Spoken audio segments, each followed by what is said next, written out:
we're going to speak about lamp of knowledge.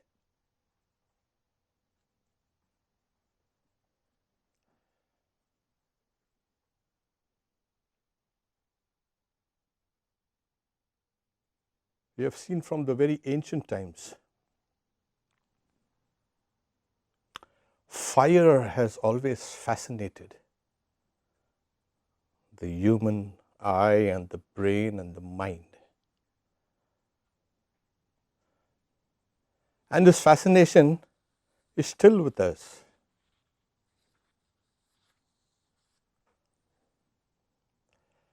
Gazing into those flames has a kind of a therapeutic effect on the body and the mind, of course. Kind of you're drawn towards, you're kind of hypnotized by that fire. Of course, in the old days, it used to save us from predators, keep us warm, and cook our foods, and we formed societies around those fires. We began those old, ancient oral traditions around those fires, which were the beginnings of all religions. All religions began there, while we congregated in front of those fires. And that's the reason why most ancient religions worship fire. Of course, we have in one of the oldest books of humanity, the Rig Veda, Agni, the god of fire, is the most sought after, the most celebrated, the most worshipped. In fact, the maximum number of hymns are dedicated to this god of fire. In Greek mythology, we find Prometheus, the Titan god of fire. He snatched fire away from the gods and brought it down to humanity. And this began technology, knowledge, and even civilization. So he had to snatch it from the gods and bring it down to us. In a variation of the same myth, he is also credited in the creation of humanity. Imagine life without light. Everything would have been so dark and dismal. Fire has thus had a central role in our ancient and even a modern civilization. In India, even now, when you switch on the lights, you salute that light and say a prayer. All activities, sacred and secular, centered around the light, the hearth, the lamp. These became part of that symbology. And every stage of religious development saw the symbology of the lamp and the light. But we are going to talk about the lamp of knowledge. The lamp, the flame is knowledge. To get that, I'm not going to talk about the fire. But there are comparisons, and that's the reason why I'm trying to bring out the comparisons. Okay. The soul is likened to a flame. Sri Ramakrishna says, when the mind ascends to this level, the heart center, one sees one's soul as a flame. And even in the earliest Upanishads, we find Angushtamatra Purusha Jyotiriva Dhumaka. That is, that supreme, you can say, existence, which is like the size of a thumb, which is luminous without the accompanying smoke. So we have these not only symbology, but also as objects of meditation. The reality itself is depicted like that. Okay. So I remember when we were young and we used to converse with old Swamis. So I asked him, what's the significance of this color? And he say, isn't it a beautiful color? Hey, do you think so? Yeah. Well, it's a color of fire. And fire is a great purifier. The scriptures say, Yathaidangshi samidhogni bhasmasat kurute. Like fire that reduces fuel to ashes, so does the fire of knowledge reduce all karmas to ashes. So thus it purifies. The Guru also is reckoned like a lamp of knowledge that dispels darkness. The word Guru itself is one who dispels the darkness. That's the meaning of the word Guru. Not the person is my Guru. Okay. So, as I said, in every culture, and obviously religion also, we have this fire as light, warmth, love, knowledge. In the Bhagavad Gita, we find like a lamp placed in a place which is free from wind, windless place, the flame remains unflickering. This is the illustration or the simile of a mind of a yogi who is meditating. So here also the mind is compared to an unflickering flame. It's still. Of course, the commentators say the mind is constantly being whipped about, and so keeping it still that's the simile. That's the. So we find in the Bhagavad Gita, the Lord is saying, I'll read out the translation.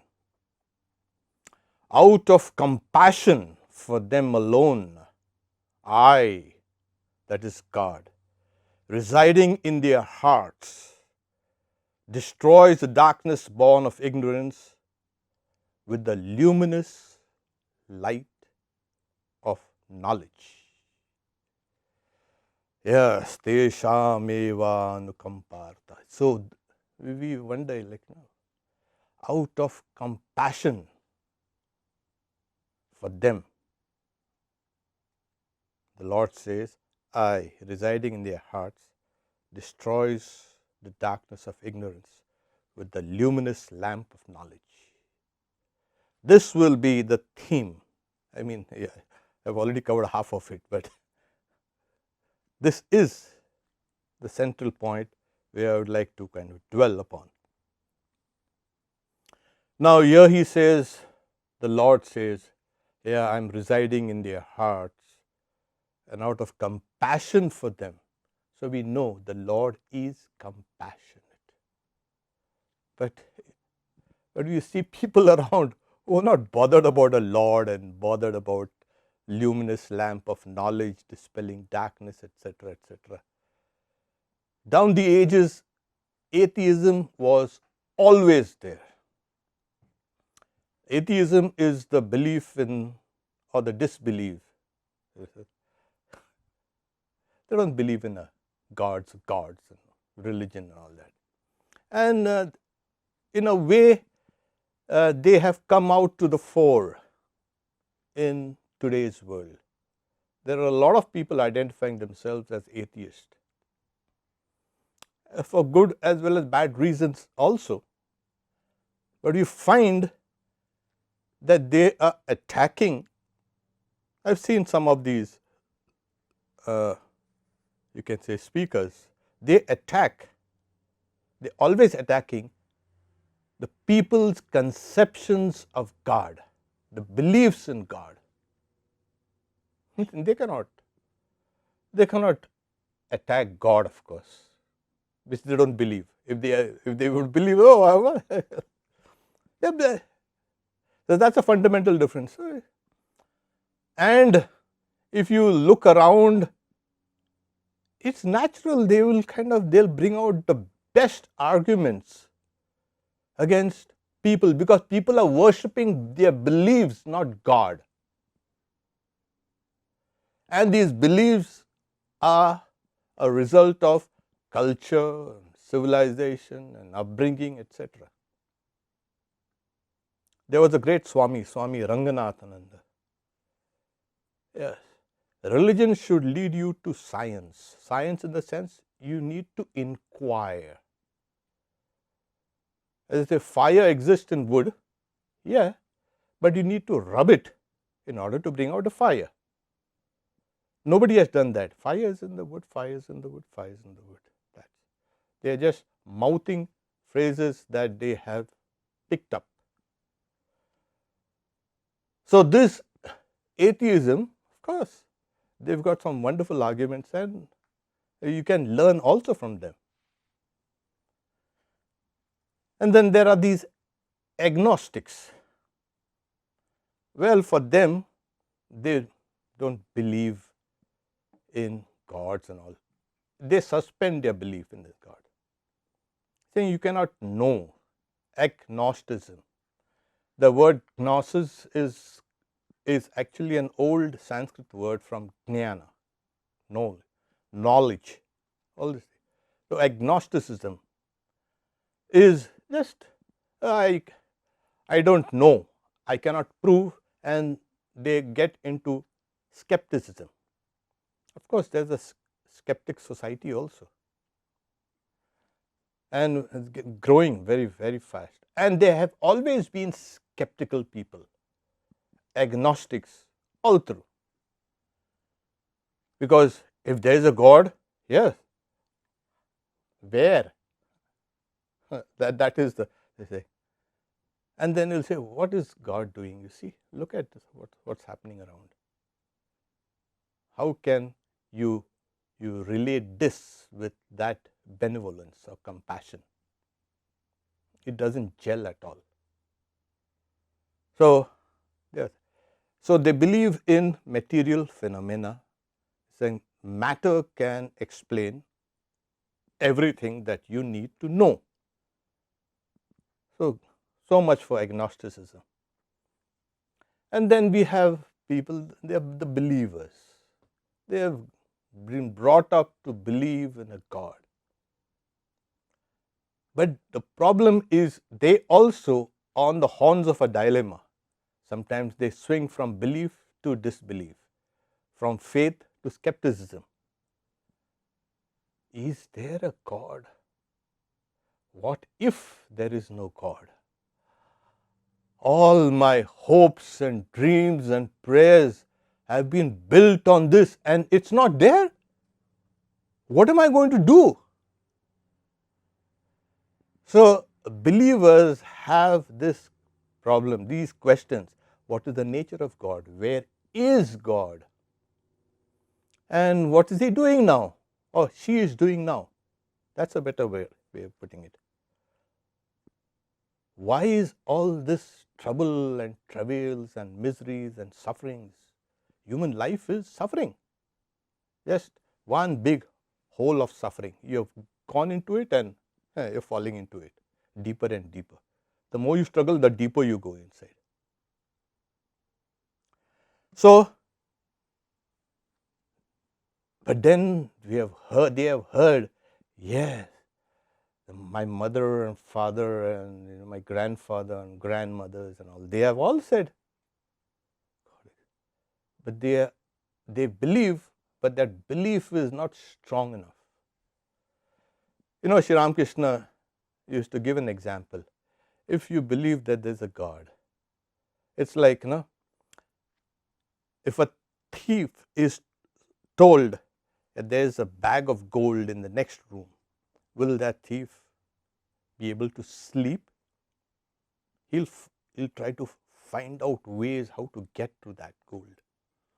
So if you believe in God, is that belief making you restless to search for that? Most people live, okay, I'll leave it to these guys, those guys. They'll tell us.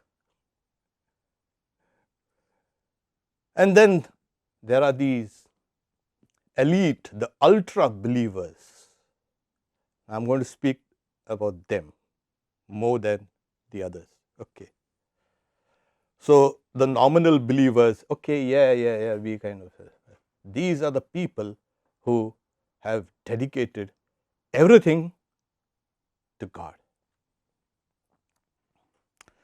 So just to kind of illustrate it, cutting through all the theology and the philosophy and the psychology, we will just bring out a small kind of dialogue between Sri Ramakrishna and another devotee. Sri Ramakrishna says,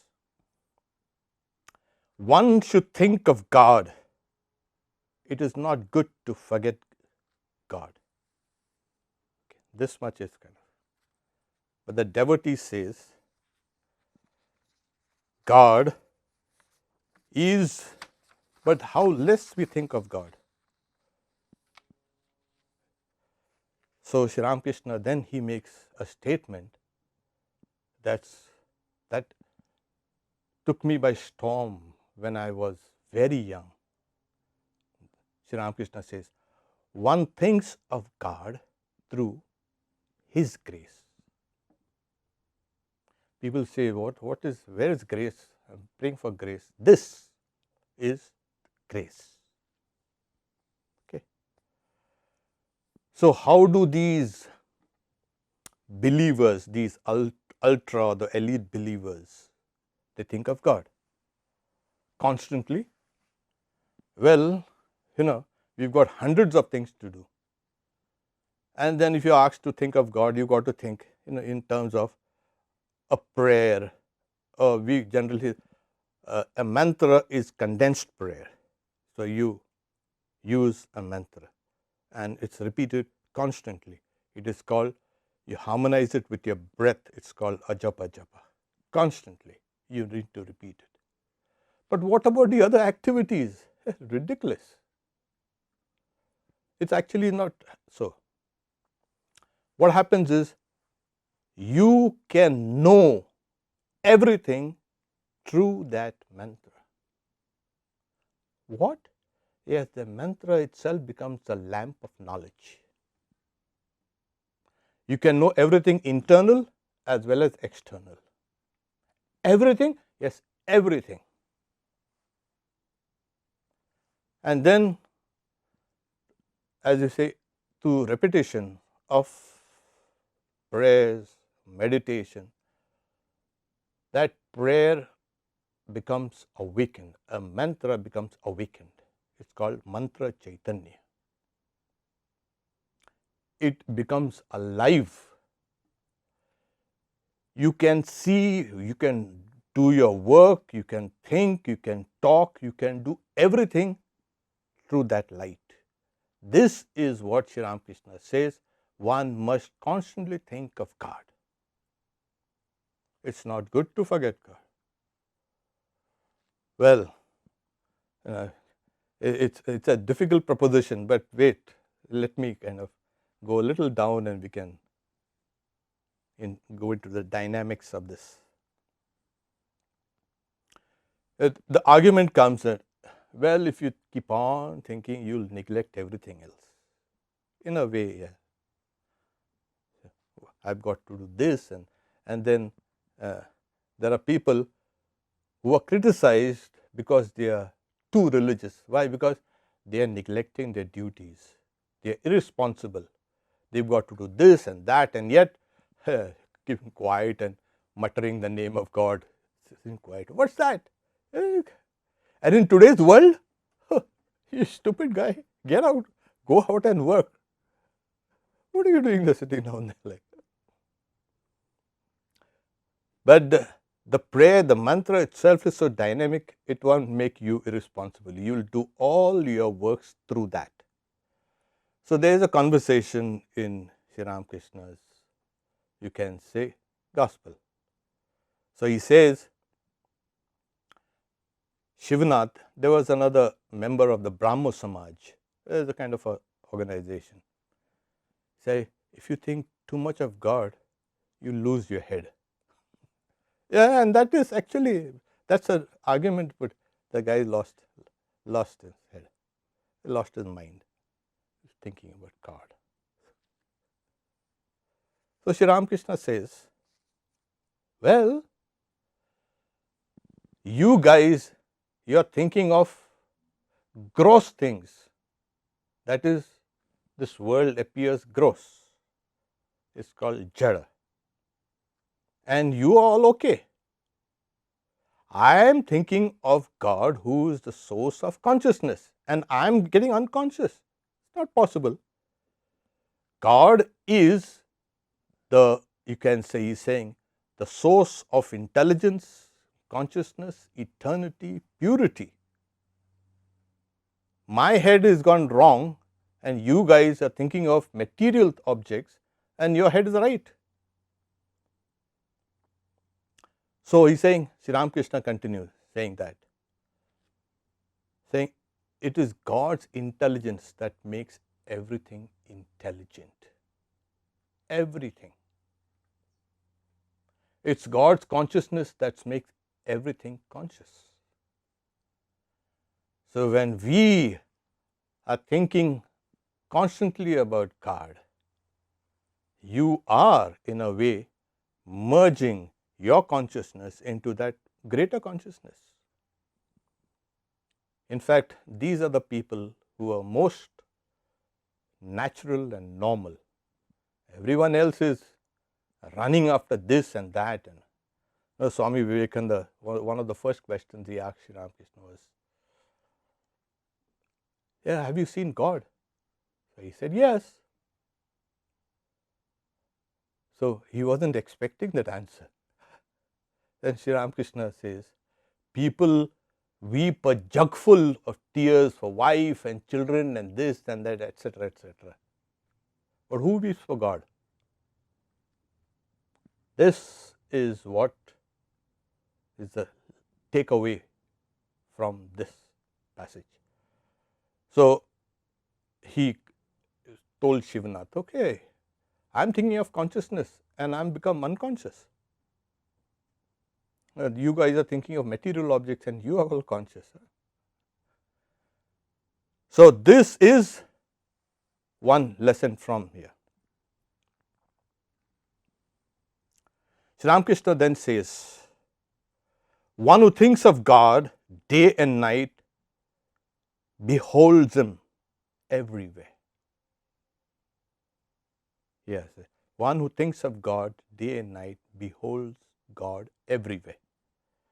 Then he gives a kind of beautiful illustration. It's like seeing flames all around you. After you have gazed fixedly at a flame, there is something called a trataka, the yogic technique. You gaze at a flame for a length of time, and when you take your eyes off, you will see that kind of. M says, oh, but that's, the flames are unreal. But then Sri Ramakrishna is insisting, say, thinking of God is not like that, unreal. You will actually see that spirit everywhere. And here he says that, So that spirit is that consciousness. When you gazing at that consciousness over and over and over again, you will see that consciousness manifested everywhere. Sri Ramakrishna then speaks about his, you can say, experience. He says, once in my room, those who have been visited his old room in Dakshineshwar, you see, saying, I saw a small light in the center of my room. And he says, that small light inside the room began to grow and grow and grow and grow. He says, and at last it covered the whole universe. Here we have. So people say, oh, thinking about. No. This is how one's consciousness expands and expands and expands. Remember, I told you that when the mind reaches here, you can see your soul like a flame. It's not, it's burning inside, but that flame is the flame of knowledge. It's the knowledge. That's why we come to this. Sri Ramakrishna says, but it's in everybody. Sri Ramakrishna says, the grace of God falls alike on everybody. But for those who yearn for God, they receive it. They catch that grace. He always speaks about catching, unfurling the sails of your boat, and you can catch the wind of grace. If you sit down with your sails unfurled, well, you're not going to catch anything. But it's there. There is no partiality, just all impartial, everybody. Then he says, it's not that God can be realized by this work or that work. The vision of God depends on God's grace. Still, a person must work a little with longing in his heart. If that person has longing, that person will see God. This is, I think, clear. The Bhagavad Gita also says that to them who are ever devoted and worship me with love, I grant that wisdom by which they reach me. This is another thing. I told you, first, out of compassion, I dispel their darkness of ignorance residing in their hearts with the luminous lamp of knowledge. And here there is a condition. He does it for everybody? Yeah. But for these guys. So, Shyam, you must do some work, you must do. Just sitting down quietly will not do. So here he says, to them who are ever devoted and worship me with love, I grant that wisdom by which they reach me. The word wisdom, I'm translating the word wisdom as the original word is buddhi yoga. Now, I'll explain the buddhi. So, tesham satata yuktanam bhajatam priti purvakam dadami buddhi. I confer, I give. Imagine. He's saying, what is God doing sitting down? Where? I don't know where he's sitting down. No. He is there sitting. I give, he's saying. The words are very clear. Dadami, I give that wisdom, that buddhi yoga. Now, what is that wisdom? The wisdom is, Shankaracharya in his great commentary on the Bhagavad Gita says, samyak darshana, that is perfect realization, a perfect knowledge. Okay. About what? About God's real nature. That is. So that is wisdom, buddhi. Okay. Now, what is buddhi yoga? That which is your possession, where you are joined to. This is what it is. You are possessed of that wisdom. And who gives that wisdom? God grants that wisdom. It's as simple as that.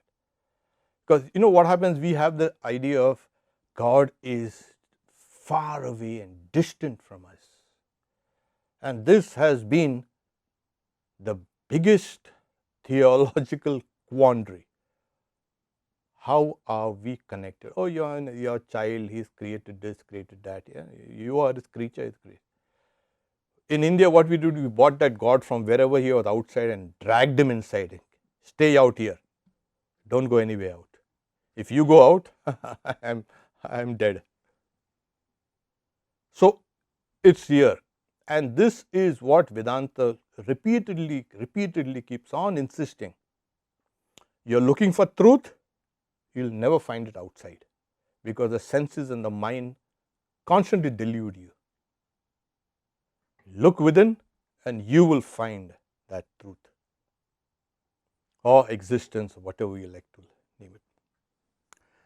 So this is what is dadami, I give that buddhi yoga, that wisdom, that through which that person understands me.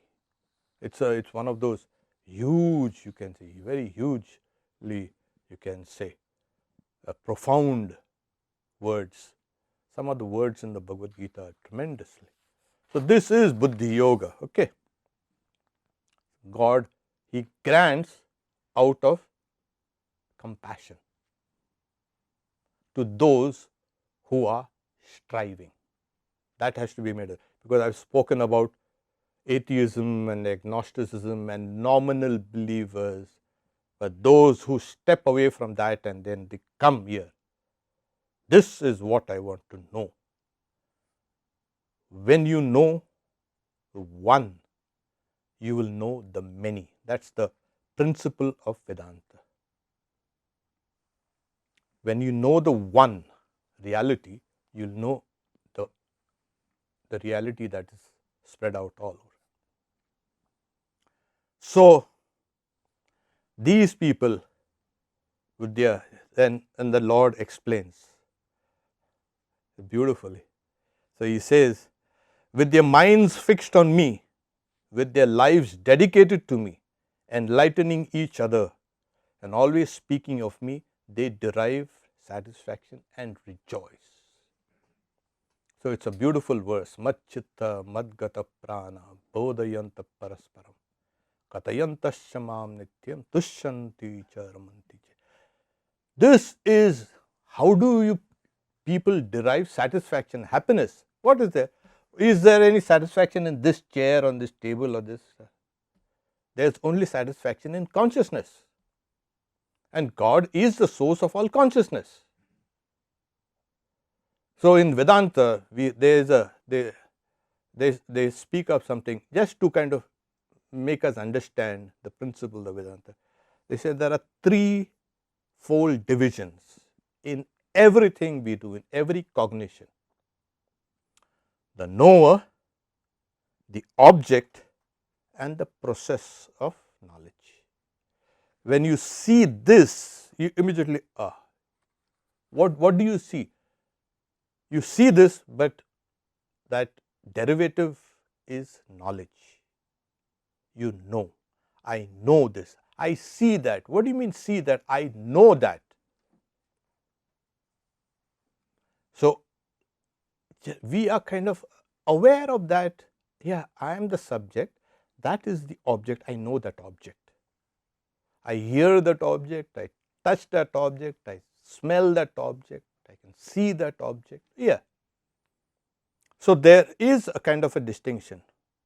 The process of knowing is rather complicated in Vedanta, they say, but we won't go into that. It's called the Triputi Bheda, that is a threefold division between the Jnatri, Jnana, and Gneya. Gneya is the object of knowledge, that which is to be known, that is known, the knower, Jnatri, and Jnana, the knowledge.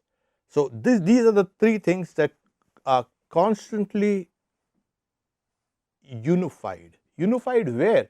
In consciousness. The knower is conscious, the process of knowledge is consciousness, and the very object which is there presented to my consciousness is consciousness. So, these three, the knower, the knowledge and the known, the object, are unified within consciousness. Most of us are not aware of it. It is only in the higher, very higher states of yoga where the yogi can distinguish the three things and separate it. He will discard the, you can say, the object, he will discard the process, and he will only, he or she, sorry, will only concentrate on the knower. Okay. The subject is always consciousness. So, these three, but for us, most of us, yeah, we are hardly aware. We look around and we are hardly aware of the processes of knowledge. In Vedanta, there are 6 ways of knowing. It is a highly technical subject. It comes under epistemology, Vedanta epistemology. Okay. So, now that, so we find, yeah, these 3 things are there. And then he says, the scripture says, these 3 are in your heart. What? Yeah. You see, consciousness is knowledge. It is a basis of the subject, the object, as well as the processor. The underlying reality is consciousness. And consciousness, as we have said, is like a lamp. There it is, there in the heart. And Sri Ramakrishna said, here it is in the heart, saying God dwells in all beings equally everywhere. But God especially reveals himself in the heart of a devotee. So, now you know where you got to plunge inside. If you want to know God, yeah, there, that's the place. Yeah. Don't go about looking out all over the place. Yeah, inside. So, the sloka is that consciousness is the light of all. Jyotisham api tat jyoti. You remember Swamiji in his Vespers hymn has also used Jyotira Jyotiru Jwala Hridikanda Tumi Tama Banjana Har. That it's translated as, come to the heart's black cave and illumine, thou light of the lights. So, that darkness of ignorance is dispelled by the lamp of knowledge. So, here Swamiji equates that light with God. These 2 things are not separate. Now, God in the sense, I am not talking about a God who is God. In India, we have 3.3 billion gods and goddesses. We like them. Variety is the spice of life. We like gods. So, there are gods with 4 and there are 8 and 12, and there's in the Bhagavad Gita, he sees with millions and millions of arms and hands. Oh, God with a beard, God without a beard, God shaven headed, God without shaven, all the variety. We are not talking about that. These are conceptions of that consciousness. Here Swamiji, he makes it like God is that light. Come to the heart's black cave and illumine. Why? Because he is the light of all light. He is light. God is light. And you find it in almost all religions. All religions. God is equated with light. Yes, amazing. God is with love and this and that. Yeah, but right now we are on the topic of lamp of knowledge. So, God is the lamp of knowledge. That is why the Bhagavad Gita also says, Jnanam, Gneyam, Jnanagamyam, Hridi Sarvasya Vishtitam. That is, the knower, knowledge and the object of knowledge are constantly dwelling in your own heart. But what about this chair out here? Is this chair outside or inside? Well, you know the chair inside. The chair is outside, but you have the knowledge of the chair inside. Think about it. And that's what Vedanta gets its whole force of the argument. So, the Bhagavad Gita says, Jnanam, knowledge, Gneyam, all this you can see, the process of knowledge, and the knower, they are constantly in your own heart. So, for us ordinary guys, we are not these great yogis who can separate the knower, the knowledge and the object of knowledge. We don't need to. They are all unified in consciousness. Why do we need to separate things? So, we feel them unified, and this is what Vedanta is trying to make you understand. This unification is in your own heart always. And this lamp of knowledge is this. You know, Bhagwan Buddha, he said, Atmadipo Bhava, be a lamp unto yourself. That lamp in Vedanta is saying, yeah, that yourself is, you are absent there. What remains is that light. And if that light is absent, everything is absent. Imagine. So, this is that flame, that lamp of knowledge is constantly there within us, and that is burning. If we yearn for that, that flame itself is compassionate. Out of compassion, it will dispel the darkness. It will give us that wisdom that will make us understand that this is, you possess that flame of knowledge, which is God. Okay. Om, peace, peace, peace, in the name of the Lord Hari.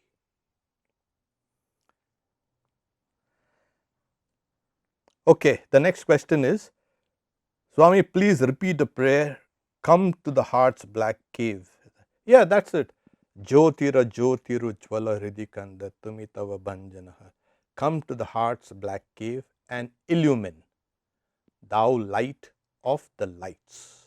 That's in the almost at the concluding, verse of the Vespers hymn that we sing every day. In fact, in all the Ramakrishna missions. The translation was done by, you can say, a very famous, you can say, Isherwood, Christopher Isherwood. Thank you. So, Christopher Isherwood has done this. It's a beautiful translation. I mean, yeah.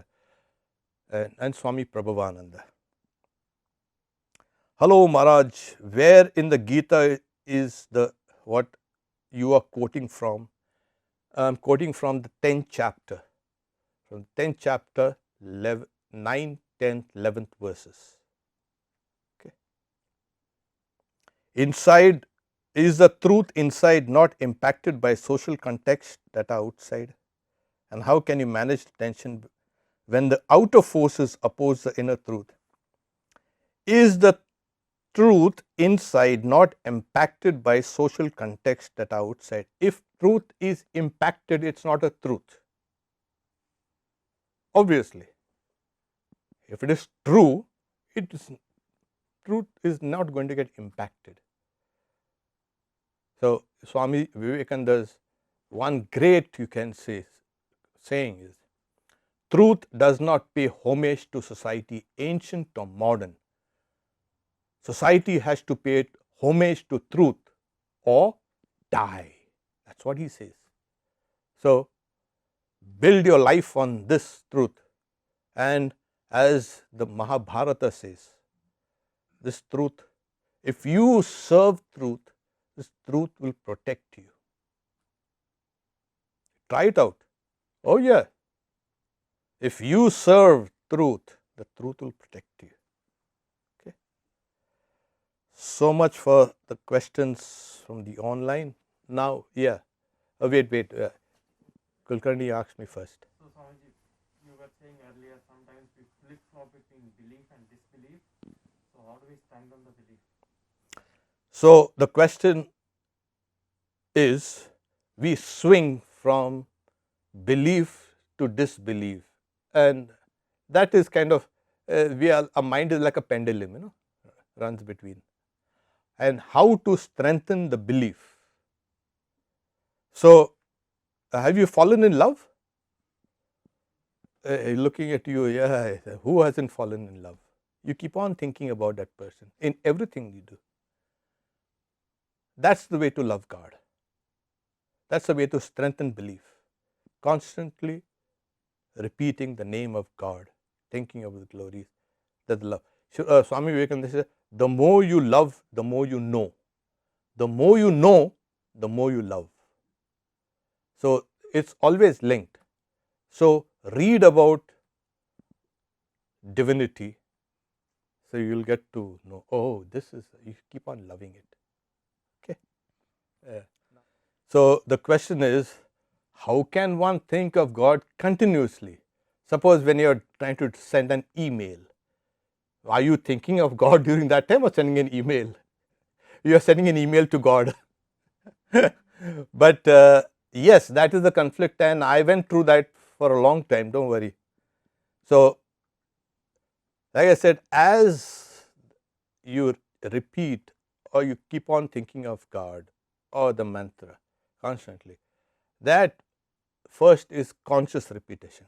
Okay, then it keeps on going down below. You will see it being repeated somewhere here near their mouth. You are repeating it here, and then it becomes deeper. You feel it, it's ears emerging from here, and then it becomes a little deeper. You feel it's emerging from here, and then it becomes even deeper. You feel it coming out from here, and then deeper. You feel it coming out from your navel. So what I'm trying to say, even when you are working, that mantra is subconsciously repeating itself. And then when the work outside has stopped or you have a leisure, it comes up again. So, like, suppose you are now silent, you are just nodding, okay, and then after a while you will start speaking in English. Is the English the whole language? Is it, where is it? Subconscious. The whole of this knowledge that you have of English or any other language, then when you want to do a particular thing, it comes out again. You possess it, and it possesses you, and that is how you keep on working. And then it becomes extremely, in the higher reaches of this, there is a book by Swami Satyamayananda, Seeing God Everywhere, and he experiences the vibration of that mantra not only in his body, but in everything, objects around, in the skies, in the trees and birds and plants. The whole universe was vibrating with that mantra. Okay, that is. So, yeah, I think then we can close here for Om Shanti Shanti Shanti Hari Om Tat Sat Shri Ramakrishna Arpanamastu. Om, peace, peace, peace in the name of the Lord.